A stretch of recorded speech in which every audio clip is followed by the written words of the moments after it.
نہ کوئی معیار دیکھا تو وہ لوگ اپنے مادہ تولید کو ضائع کرتے ہیں، مادہ منویہ کو ضائع کرتے ہیں، اس سے ان کے اندر جو ہے نامردی کی کیفیت پیدا ہو جاتی ہے۔ ایسے لوگوں کے لیے بڑا مختصر سا باللہ من الشیطان الرجیم بسم اللہ الرحمن الرحیم شروع کرتا ہوں اللہ تعالیٰ کے نام سے جو بہت مہربان اور نہایت رحم کرنے والا ہے۔ دعا ہے اللہ تعالیٰ ہم سب کو دین و دنیا کی کامیابیوں سے ہمکنار کریں۔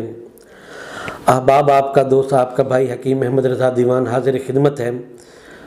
احباب، بعض مریض ایسے ہوتے ہیں جن کے اندر مادہ منویہ کی جو ہے وہ قلت پیدا ہو جاتی ہے، مادہ منویہ ان کا بہت کم ہوتا ہے۔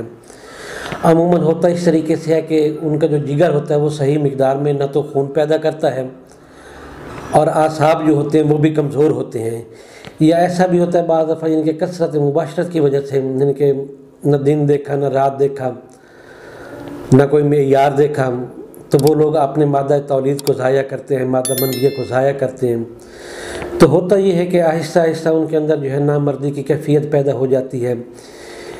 جو مادہ تولید ہے وہ انتہائی کم مقدار میں پیدا ہوتا ہے، تو جماع کا بھی ان کا دل کو اتنا خاص نہیں کرتا، صحبت کرنے کا بھی۔ تو ایسے لوگوں کے لیے بڑا مختصر سا ایک نسخہ ہے کہ آپ نے مصری سفید جو ہے وہ 100 گرام لینی ہے، اور بادام جو ہیں وہ بھی 100 گرام لینے ہیں، اور اس میں شہد آپ نے 300 گرام ڈالنا ہے۔ اس کو باہم آمیز کر کے آپ رکھ لیں۔ اس کی 1 چمچ صبح نہار اور 1 عصر کے ٹائم دودھ کے ساتھ استعمال کریں۔